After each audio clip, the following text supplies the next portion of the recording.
Namastê, muita paz para todos, muita paz, Herbert. Namastê, muita paz. Então aqui a gente está mais uma vez reunido, né, para realizar a leitura da Bhagavad Gita do capítulo, deixa eu ver, é o 13, né? Isso. Capítulo 13, né? É um capítulo bem interessante também. Quer falar alguma coisa sobre o capítulo ou já posso começar a fazer a leitura? Pode começar. Uhum. Então já inicia com Arjuna falando, né?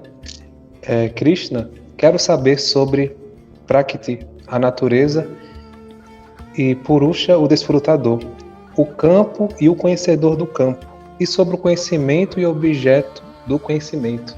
Né? Então esse verso ele é um pouco confuso, né? Mas conforme vai passando, o Krishna vai explicando melhor sobre isso. Né? Então Krishna vai responder o seguinte... Quer falar, Herbert? Posso fazer um adendo aí? No meu aqui está um pouco mais explícito. Aqui o meu está escrito assim, que ele quer saber sobre a matéria e sobre o espírito. Já no primeiro verso. Né? Então depois vai explicar melhor aí, né? No decorrer do capítulo, mas só para já ficar um pouco mais claro, desde já. Palavras complicadas, né, Herbert? Poderia ser bem mais simples, né? Podia. Aí no verso segundo ele vai falar justamente isso, né?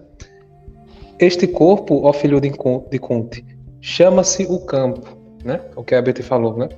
E quem conhece este corpo chama-se o conhecedor do campo, né? Então o campo representa o corpo, né? Quem conhece o corpo, né? Se chama o conhecedor do campo, né? Só para dificultar, né, essa nossa leitura, né, Herbert? Eles usam essas palavras complicadas, né? Ele deixa as coisas meio confusas às vezes, né? Isso também acontece, né? Porque essa tradução que eu estou usando, né? Ela vem de um indiano, né? Já o do Herbert é um ocidental, né? Então acho que ele tentou traduzir para facilitar, né? Que, de certa forma, para a gente é melhor, né? Aí eu já vou fazer a leitura do verso 3, Herbert. Aí eu passo o cajado, tá bom? Tá bom.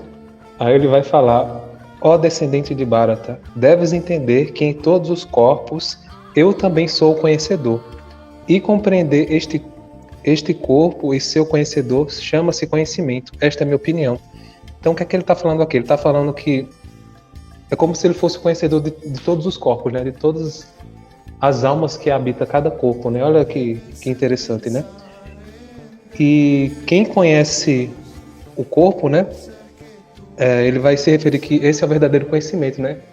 Quer dizer, você conhecer quem está além do corpo, né? Entendeu? Então muitas pessoas acham que o verdadeiro conhecimento, né, aquele conhecimento intelectual, né, adquirido na faculdade, né, mas aqui o Krishna ele está expondo, né, a opinião dele, né, que o verdadeiro conhecimento é você compreender quem é que está por trás desse corpo, né? Porque a gente sabe que as pessoas se identificam muito com o corpo, né? Acreditando que ela é o corpo, né? Então você vê essa questão da vaidade, né, em excesso, né? Esse cuidado extremo, né, com o corpo, né? Como se fosse até uma devoção, né? Mas na verdade o corpo ele é apenas um veículo de manifestação por espírito, né?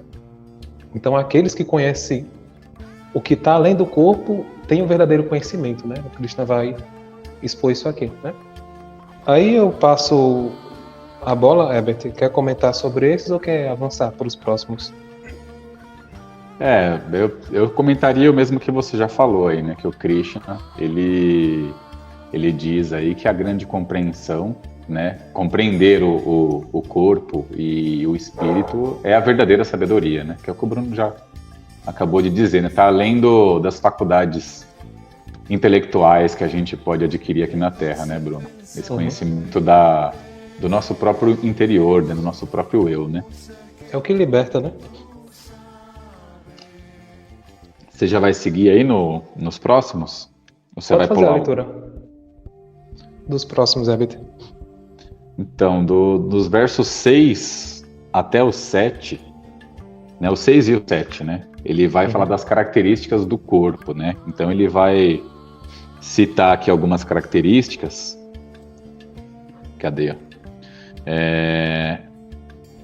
Elementos materiais, consciência de personalidade, o intelecto, né, a nossa própria mente, a força vital, o centro dos sentidos, a mente, os órgãos dos sentidos, né? Aí ele fala o amor e o ódio, o prazer e a dor, a multiplicidade, a sensibilidade e a coesão.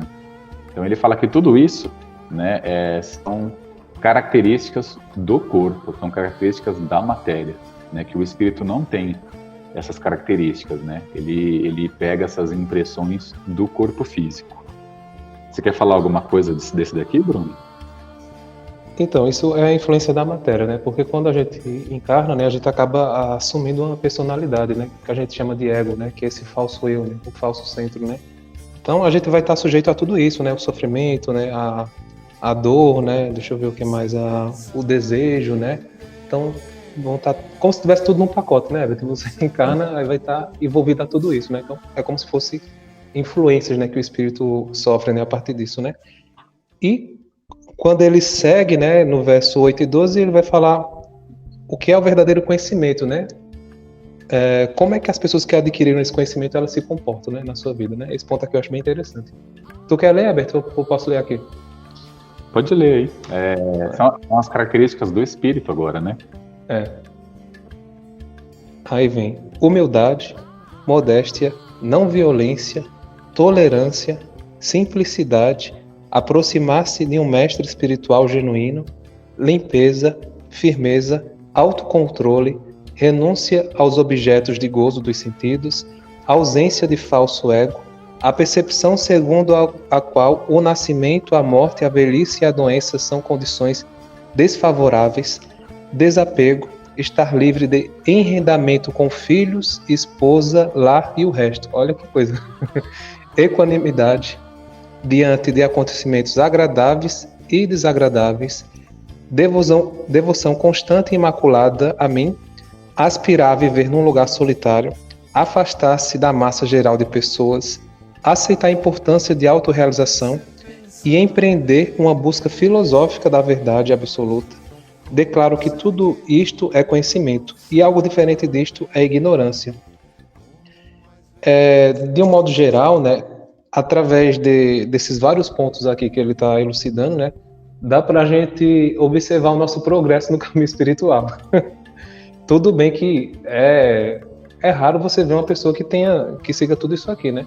Só os grandes iluminados, né, Jesus, né, Buda, né, desse nível, entendeu? Mas as pessoas comuns, né, como nós, elas podem ter uma ou outra, né, desses pontos aqui que foi colocado, né, mas dificilmente vai ter tudo, né, entendeu?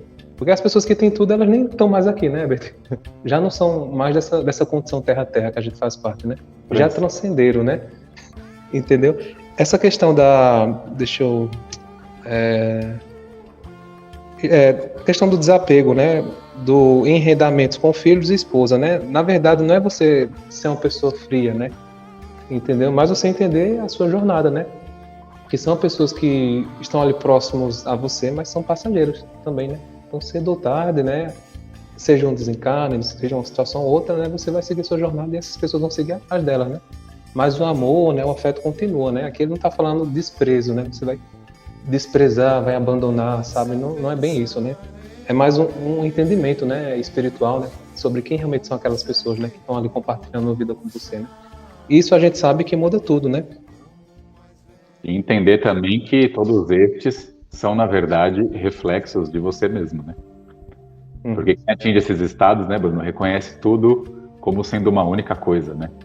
Então, não tem problema você ter um desapego, né? O Bruno falou de uma condição que é passageira, se lá na frente essas pessoas vão ser uma coisa só com você novamente, né? Então, como a Herbert falou, né, são características do espírito, né, que transcendeu, né? Principalmente essa questão do desapego, né? Você entender tanto os momentos bons, né, como os momentos ruins, né? Que tudo tem uma importância em nossa vida, né? E as pessoas que conseguem transcender, elas vivem de forma pacífica, né, e equilibrada, né? Sem essas oscilações, né, que a gente vê hoje nas pessoas, né? Sem tratar de uma forma exclusiva, né, uma pessoa que agrada ela, né? E uma pessoa que não agrada, ela trata diferente, né? Essa pessoa ela sempre vai ser igual com todo mundo, sabe? Por isso que é uma raridade você ver alguém portando todas essas qualidades, sabe? A não ser que realmente seja um espírito que transcendeu, né? Aí ele vai olhar para você, vai olhar para o animal, né? Vai olhar até para aquela pessoa que odeia ele como se fosse um semelhante, né? Nessa visão aí que o Herbert falou, né? Mas isso aí são raridades, né? A gente conta nos dedos, né?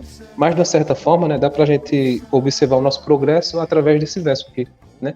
Então, se a gente tem algumas dessas qualidades, né, mostra que a gente está subindo degrauzinho, né? Mesmo que seja passos pequenos, né? Mostra que a gente está se elevando, né? Aí isso é interessante, vocês verem esse verso dessa forma. Quer ir pro próximo, Herbert? Pode ser. Do 13 até o 18, né? Ele vai descrever Deus e a sua natureza, né? Manifesta e imanifesta, né? Aparentemente fragmentado, porém indivisível. Ele fala bem isso daí no 15.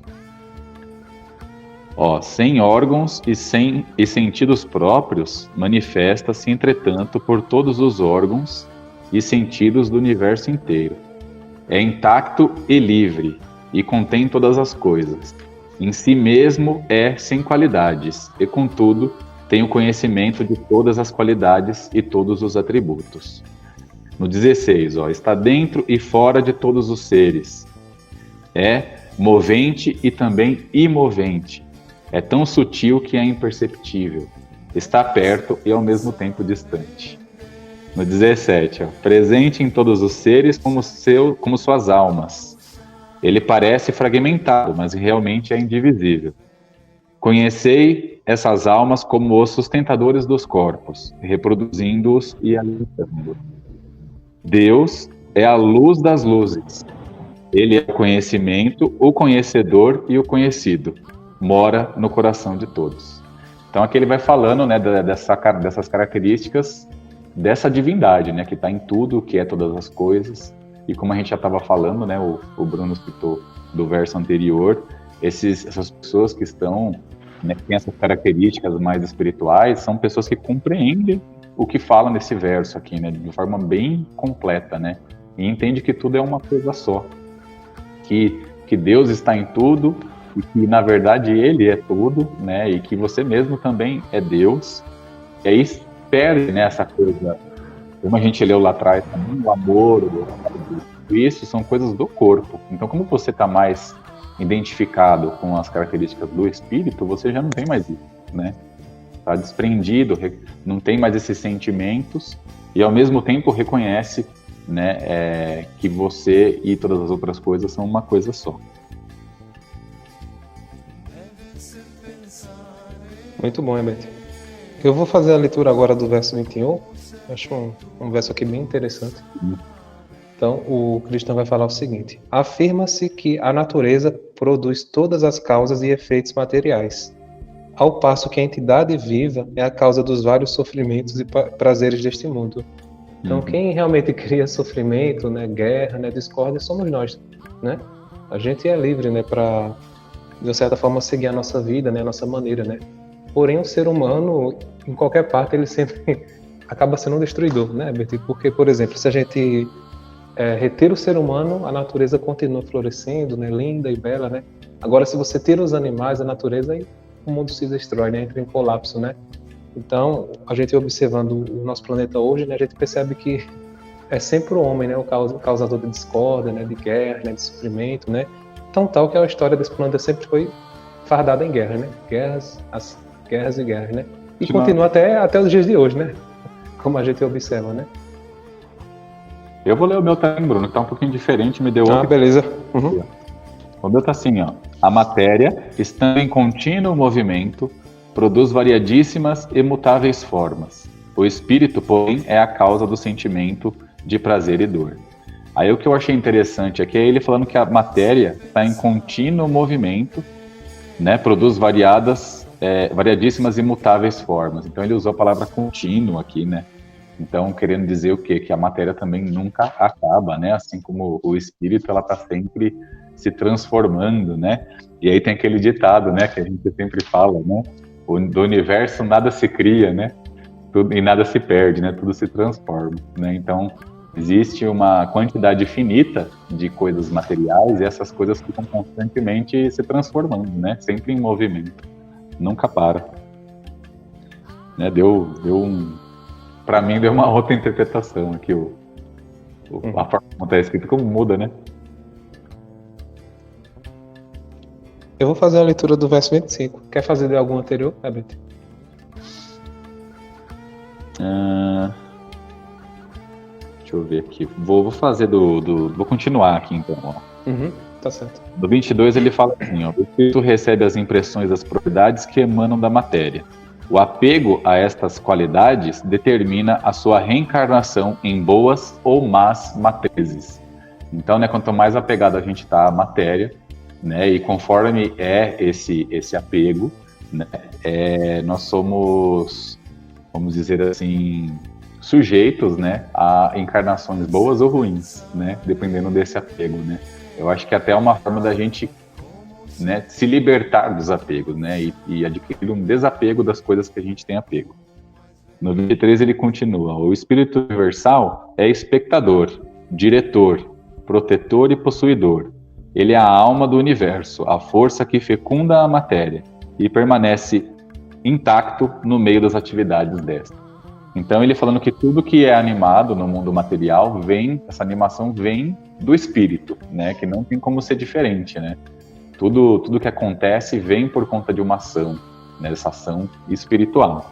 E aí ele fala que não importa o que o material esteja fazendo, né, então a gente pode colocar aí o conceito de bom e ruim, né, no que é material, isso não suja o espírito, né, o espírito continua sendo algo, né, que apesar de estar ali animando a matéria, os atos da matéria não sujam, né, a sua propriedade espiritual, né. A gente pode entender aqui também que pode ser que, então meus pecados não fazem diferença, não é isso, né. Na verdade, o que faz a gente, vamos dizer assim, sujar o nosso espírito é a nossa própria culpa, né, o nosso próprio pesar, né, sobre as coisas que a gente fez, né, de bom ou de ruim para nós mesmos e para outras pessoas, né. Mas, na verdade, em real natureza, isso não mancha o espírito. E aí, deixa eu ver. Antes de tu avançar, Betty, Pode ir. só lembrando que tudo são experiências, né? A alma, quando ela encarna, ela vem a esse mundo justamente viver as experiências, né? Então, quem rotula as experiências somos nós, né? Somos nós que dizemos, essa experiência foi boa, né? Essa experiência foi ruim, mas no fim é tudo a experiência, né? E tudo agrega de uma certa forma para o espírito, né? É claro que existe também a lei de causa e efeito, né? Então, se a gente faz uma ação ruim, né? A gente vai colher aquele fruto, né? De uma certa forma, né? Mas, em última instância, né? Como o Herbert falou, né? Tudo são experiências, né? Tudo é aprendizado, né? Para o espírito, né? Se a gente ter uma visão assim mais transcendental sobre a vida, né? Porque os conceitos somos nós que criamos, né? E a gente acaba ficando preso a eles, né? E isso traz muita culpa, né? Muito sofrimento, né? Porque quando você vive uma situação, né? Por mais que para você, né? Ela seja ruim, né? E você entende que aquilo foi um aprendizado, você consegue passar por ela de uma forma bem melhor, né? Porque quando você fica ali carregando aquela culpa, né? Carregando aquela mágoa, né? Se vitimizando, né? Entendeu? Então, o segredo é sempre você ver como experiência, sabe? Se fez alguma coisa que você acha que foi ruim, né? Beleza, né? Tenta corrigir, né? Faz diferente na próxima, né?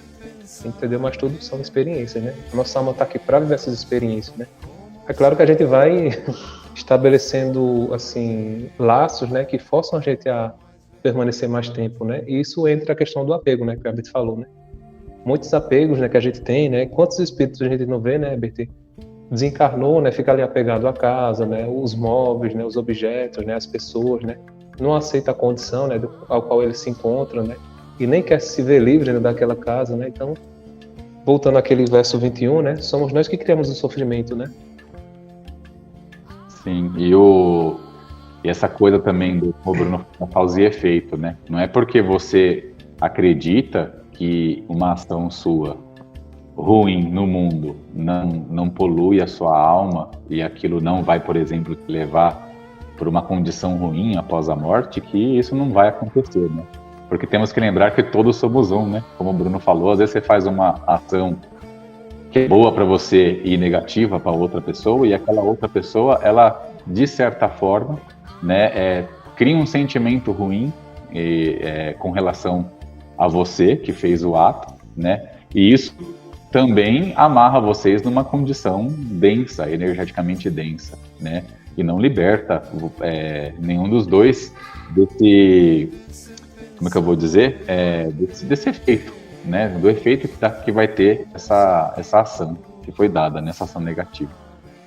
Até no 24, só para fechar, ele explica isso daí, mas lembrando, né? Vejam como essa coisa como um todo, como todos sendo um só. Então tem que todos estarem com esse entendimento para que a experiência encarnatória realmente seja uma brincadeira que não machuque ninguém, né? No pós-vida. Ó, quem compreende o que é a matéria, o espírito e as propriedades da matéria, como te expus, sente-se idêntico com o espírito, é filho da luz, e quaisquer que sejam as condições da vida, pertence àqueles que não estão mais sujeitos às reencarnações. Então, né, se as pessoas encarnadas todas tivessem essa visão, todo mundo, independente do que acontecesse aqui no mundo material, quando a gente desencarnasse, né, todos nós estaríamos livres das reencarnações, né? O problema é que não são todos que têm, né, Bruno? E aí fica todo mundo sujeito aí às leis do karma, né? Pode seguir, Bruno. Vou fazer a leitura do verso 25 agora.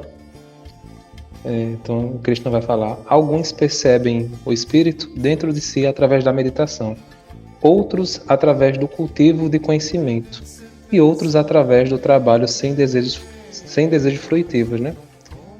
Então, aqui mais uma vez ele está mostrando, né, que Deus, né, a nossa verdadeira essência, ela de fato está dentro de cada um de nós, né?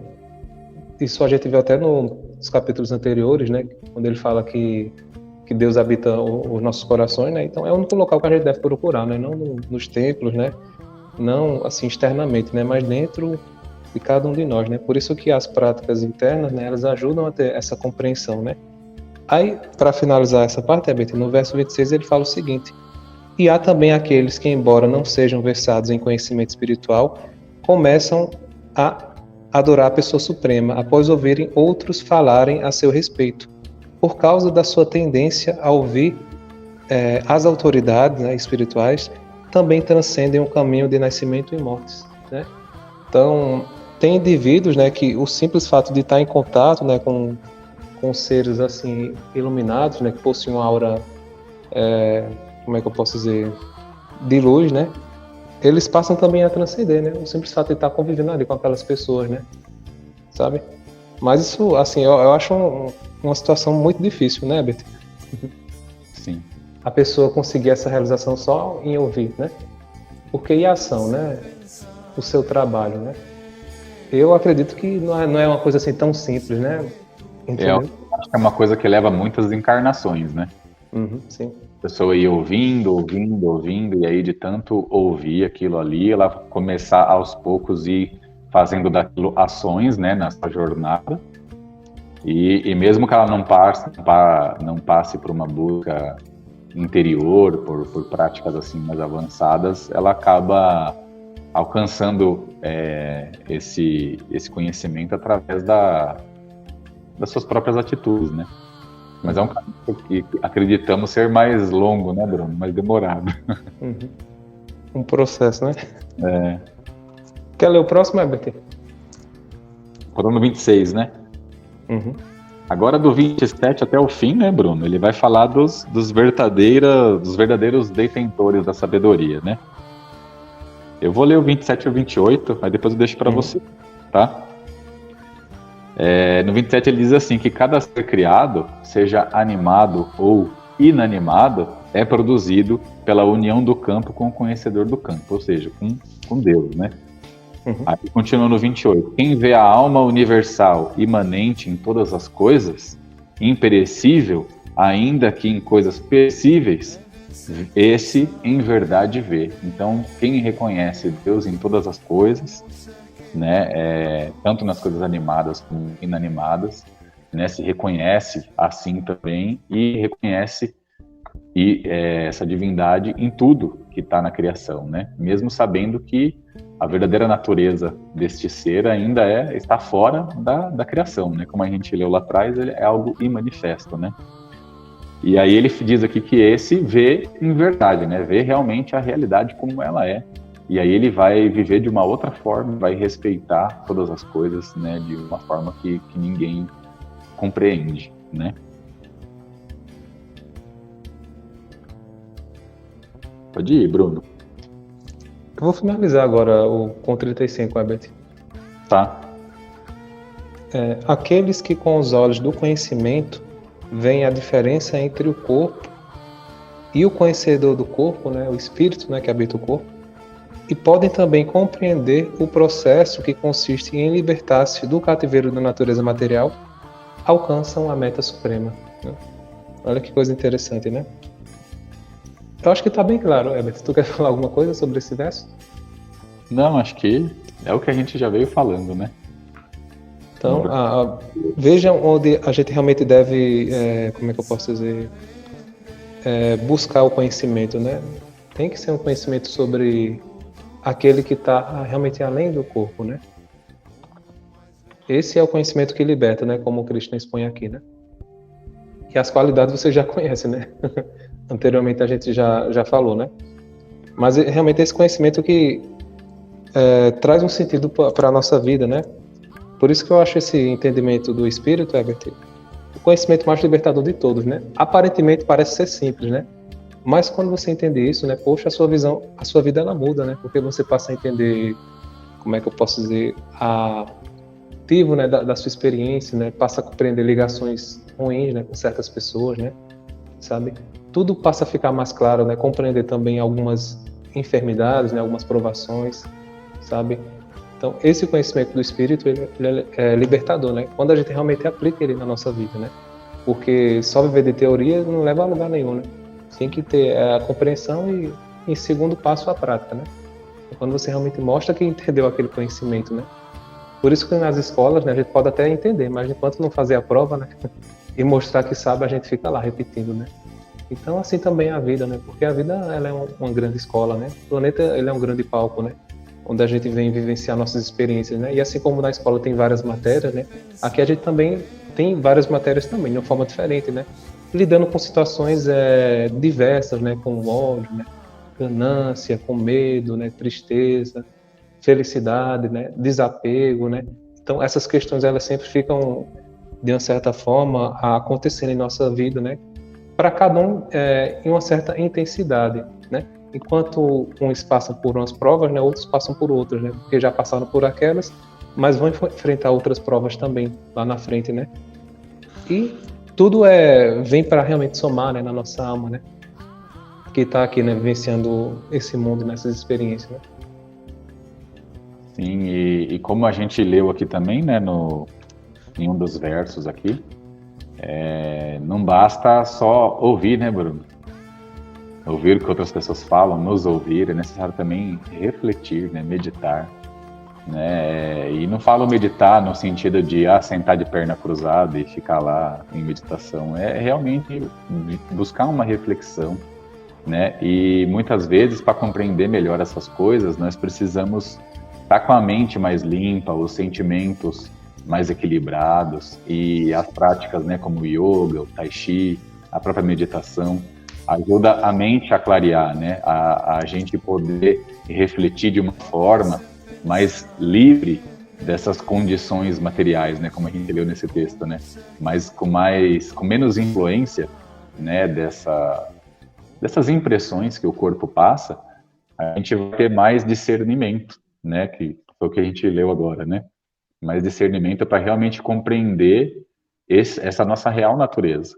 Né? Por isso que é importante essas práticas, né? Não adianta só ouvir ou só ler o livro, tem que realmente ficar refletindo sobre isso e refletir de uma forma que a mente seja livre e aberta para compreender essas coisas que são realmente assim bem difíceis de se compreender com a gente nesse estado que a gente está material, e mais difíceis ainda se a gente estiver com a mente turbulenta, estiver preocupado com as coisas da manhã, né, estiver lamentando as coisas do passado, tem que realmente estar no presente, né, vivendo o presente e de uma forma equilibrada. Muito bom, MT. Então, isso é tudo, pessoal, por hoje, né? Queria agradecer mais uma vez, né, a presença de todos, né, em especial a presença do Herbert, né? Sempre está aí, né, firme e forte, né, fazendo essas reflexões, né, MT? E até a próxima, pessoal. Então, namastê, muita paz.